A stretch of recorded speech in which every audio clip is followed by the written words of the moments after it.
dans le cadre du dispositif sur le Brésil, je vais faire une petite, enfin, je vais me présenter en tout cas avant toute chose. Moi, j'ai été recruté, donc maintenant il y a un peu plus d'un an au sein de 3D Alliance. Avant ça, moi, je suis d'une formation en fait plutôt commerciale.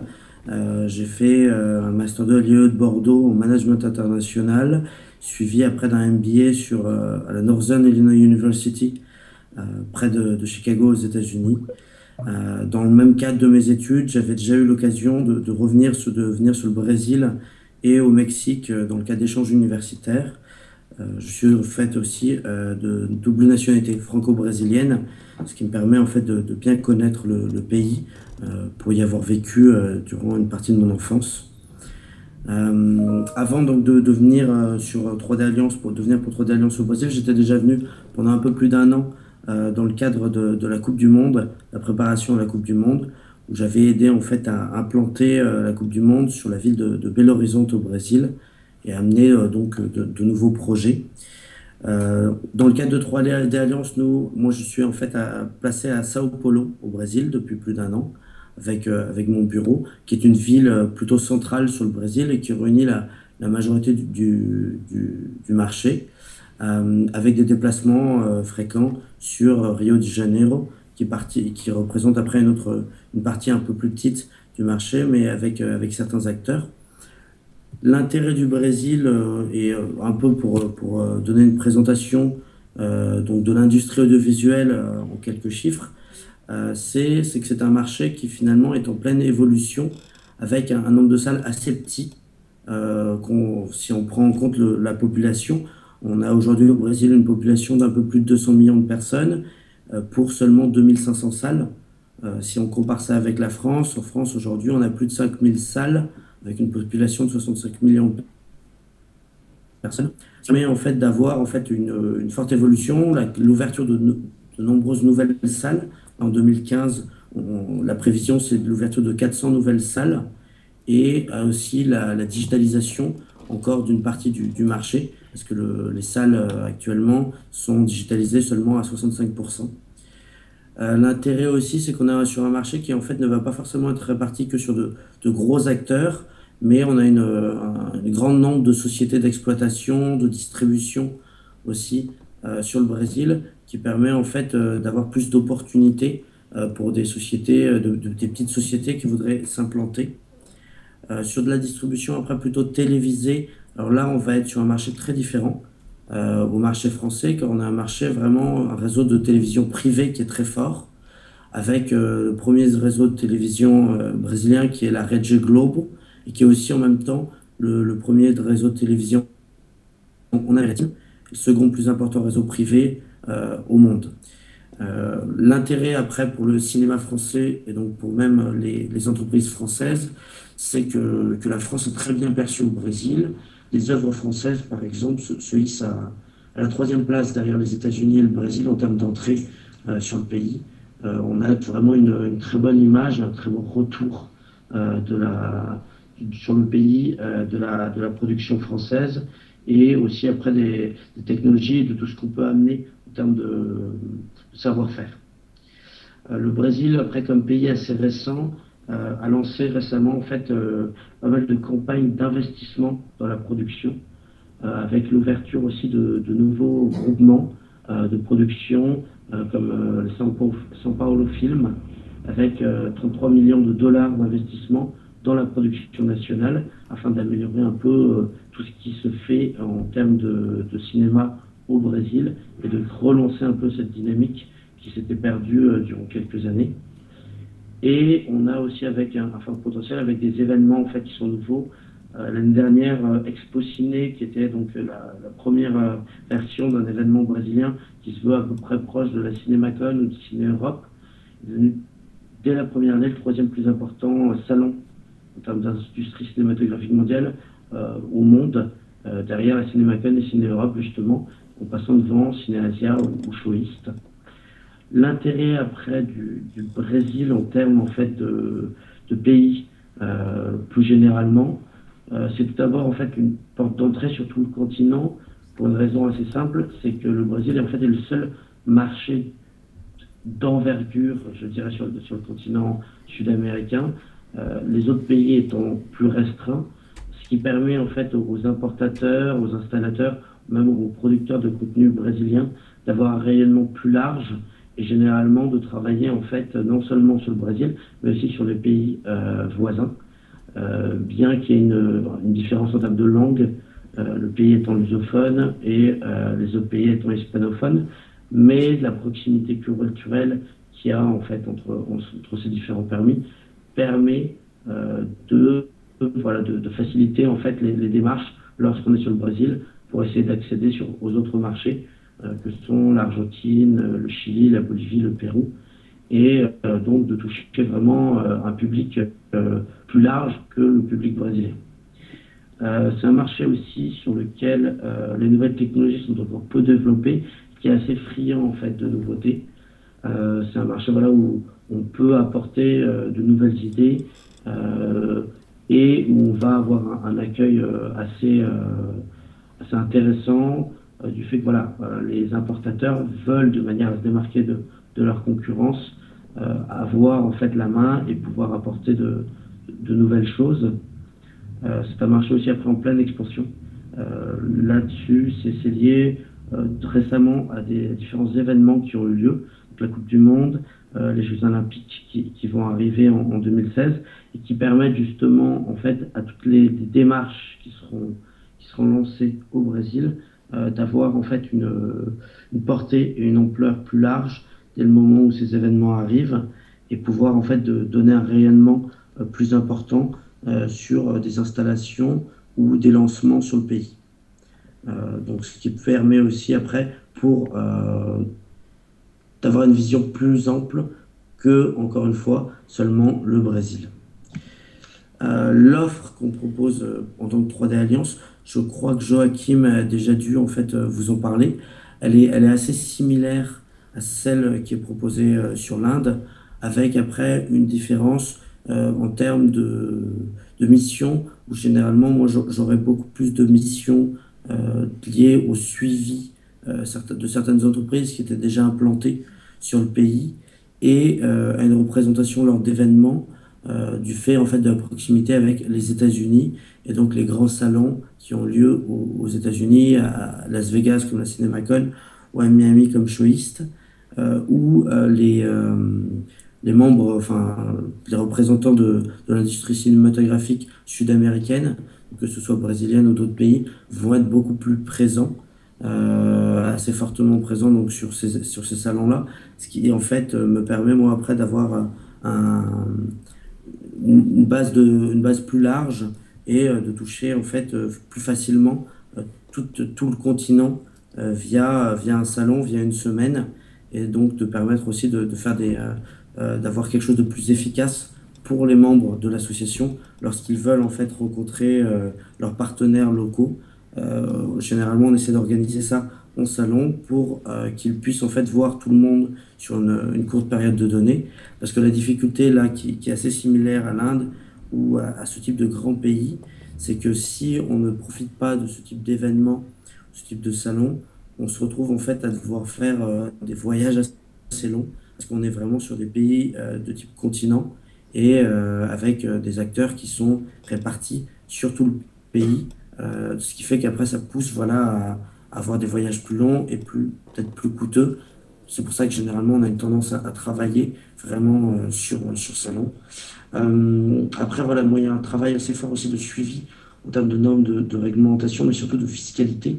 Parce que la fiscalité brésilienne et les normes d'importation sont assez complexes et assez lourdes et ont une tendance en fait à évoluer. Et il faut surtout avoir un suivi de manière à pouvoir voir si on peut se permettre en fait des cadeaux fiscaux et éviter justement de payer toutes les taxes d'importation parce que certains produits n'étant pas produits sur le Brésil, on peut essayer de passer outre certaines taxes, ce qui fait une grosse différence parce que c'est un pays avec une forte fiscalité, quelque chose d'assez lourd.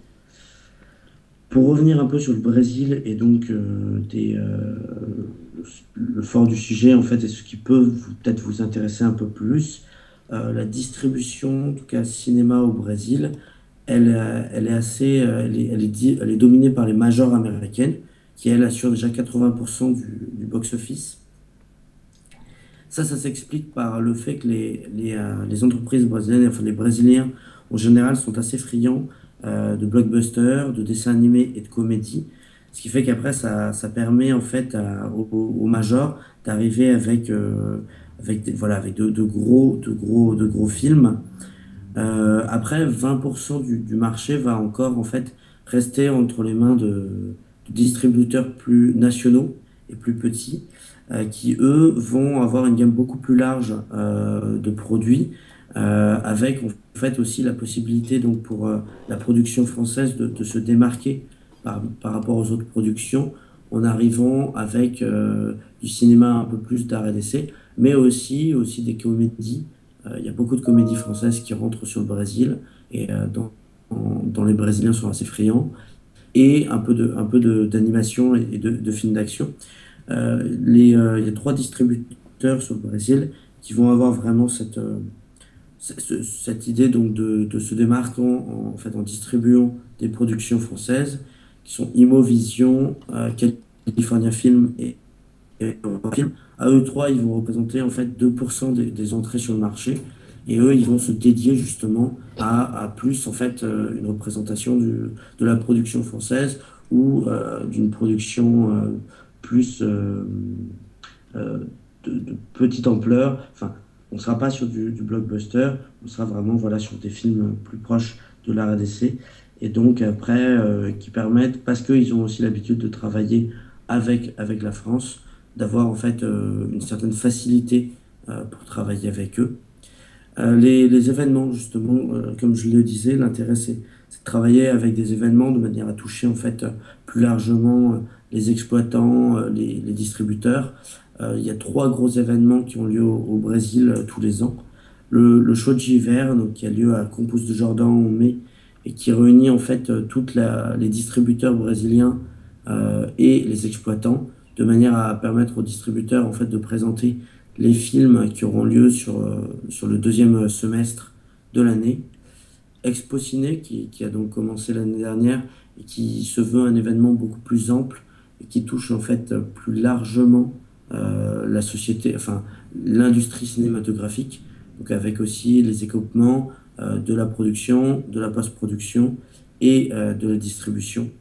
Et enfin, Showbusiness, qui est en fin d'année, qui est en fait le pendant du deuxième semestre du show de Giverne, et qui, pareil, réunit seulement les distributeurs et les exploitants, de manière à présenter en fait les sorties pour le premier semestre de l'année suivante.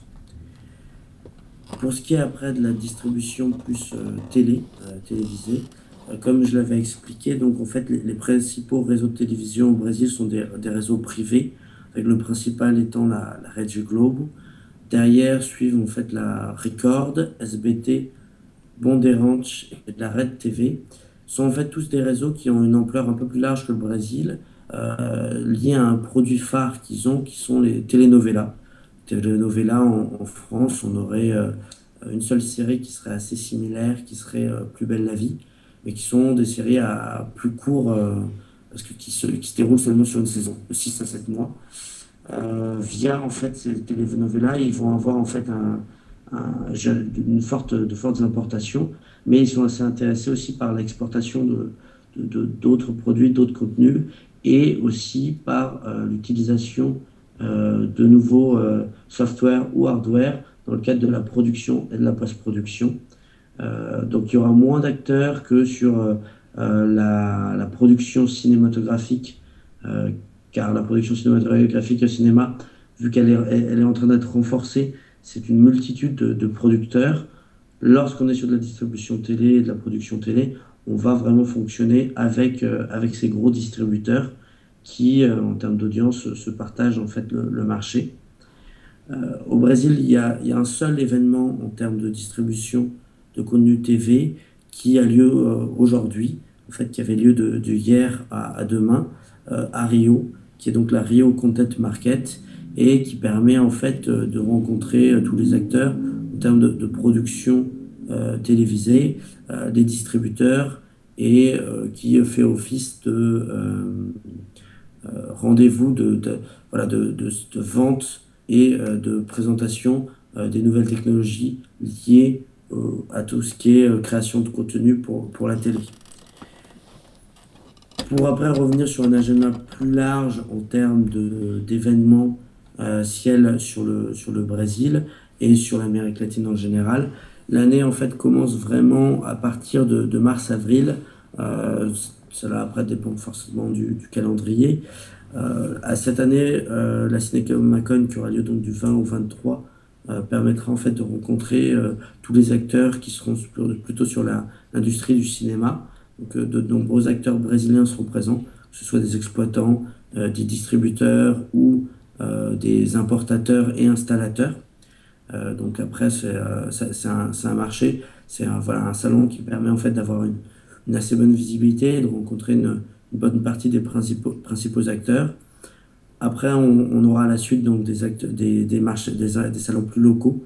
Vista qui est un marché en fait en Argentine et qui permet aussi d'être le pendant de la Cinémacon et de rencontrer plutôt les acteurs locaux sur l'Argentine, donc des distributeurs ou des exploitants plus petits. Le show de Giverne au Brésil, mais qui sera plus lié à la distribution et aux exploitants. AES et Broadcast and Cable Latin America, qui eux vont être des salons plus dédiés au broadcast et à tout ce qui est la technologie de production et post-production de contenu, qui sont salons en fait qui ont lieu en parallèle durant le mois de mai sur Sao Paulo et qui réunissent aussi plus largement des acteurs en fait de toute l'Amérique du Sud. En Europe, Cine Europe réunit aussi pas mal d'acteurs d'Amérique latine, du fait d'être placé en fait sur Barcelone. Il y a pas mal d'acteurs qui en profitent pour voir un peu ce qui se passe sur le marché européen et avoir en fait un peu un feedback de ce qui se fait. Généralement, c'est aussi un salon dans lequel je profite pour en fait faire rencontrer les membres de 3D Alliance, donc les membres français, avec certains acteurs brésiliens, de manière en fait à avoir une proximité, une présentation peut-être des produits et d'avancer un peu plus vite derrière sur ce qu'on lance comme activité sur le Brésil. À la suite, sur le deuxième semestre, on aura donc des salons qui vont être plutôt dédiés cinéma, avec Showist à Miami, Expo Ciné qui aura lieu pour la deuxième année à Sao Paulo, et Showbuzios qui sera dédié beaucoup plus au salon et à la distribution. Thomas, Donc voilà. est-ce que Oui. tu m'entends? Expo Ciné, est-ce que tu peux revenir dessus? Il me semble que c'est comme Kino Expo, il y a une partie exploitation cinéma, mais il y a aussi distribution de contenu. Voilà, alors Expo Ciné, ça a été lancé en fait lié à un manque sur le Brésil. Sur le Brésil, avant, il n'y avait que Show Giverne et Show Buzios, qui étaient vraiment des événements qui ne regroupaient finalement que les acteurs de la distribution et les exploitants. Donc en fait, il y avait un manque d'espace pour tous les autres acteurs du marché cinématographique, c'est-à-dire donc tout ce qui est représentant d'équipement, cinéma, ou après aussi peu de production. Lorsque le salon a été lancé, en fait, ça s'est voulu un salon qui réunissait tous les acteurs et dans un lieu plus facile, qui est Sao Paulo.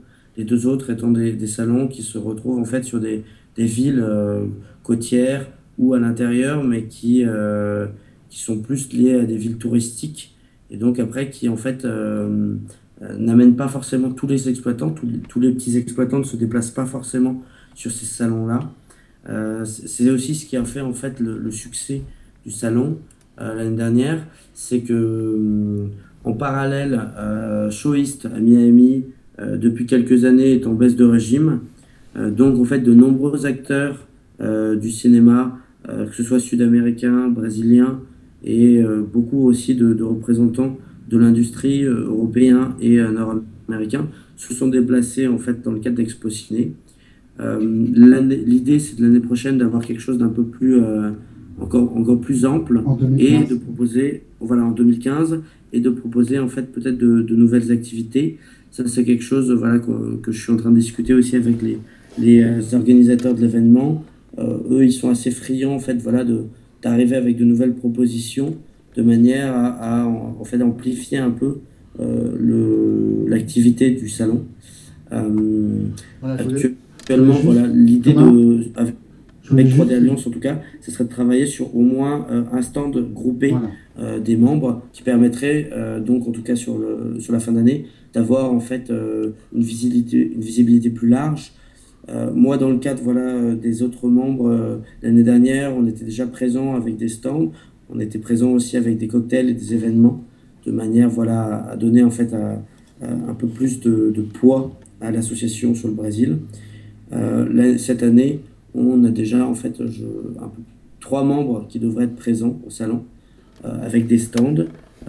Donc l'objectif, ça serait de venir avec un stand commun de manière à avoir un espace plus large et de permettre aussi peut-être à d'autres membres de s'intégrer au salon et de rencontrer en fait les exploitants, les distributeurs et les membres en fait un peu de l'industrie cinématographique brésilienne et sud-américaine sur 2 jours. Peut-être que l'année prochaine, le salon aura lieu sur 3 jours. Ça sera à voir selon en fait la quantité de personnes présentes et les, euh, les équipements, les films qui seront présentés. Très bien, Thomas. On te retrouve tout à l'heure pour les use cases et pour justement les questions-réponses. Et on va notamment repartir sur l'Inde avec une présentation du travail qui a été fait pour la société Firefly, représentée ici par Philippe Renaudot. Merci Thomas, à tout à l'heure. Bonne journée, tout à l'heure.